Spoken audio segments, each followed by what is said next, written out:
drowning in the sea of cloud-based AI tools and yearning for a local, private, and powerful alternative. Today, we're unlocking the power of Flux AI and running it right on your machine. First, make sure you have Docker Desktop installed. If not, head to docker.com, download it, and follow the installation instructions. Once that's set, open your terminal or command prompt.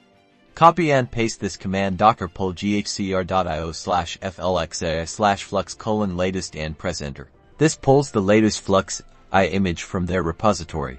Alright, the image has been downloaded successfully, which means now it's time to run. Paste this command into your terminal. Docker run p8000 to 8000 ghcr.io/flxai/flux:"latest".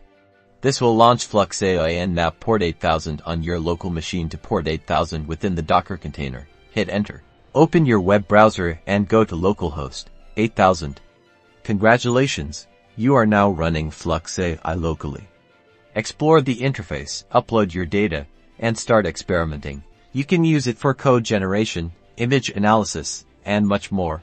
The possibilities are endless. So, there you have it, Flux AI running locally. If you choose local AI privacy, like the video. If you love the power of offline processing, hit subscribe. If the potential of local AI models speaks to you more, leave a comment. And if this made you smile, give it a like.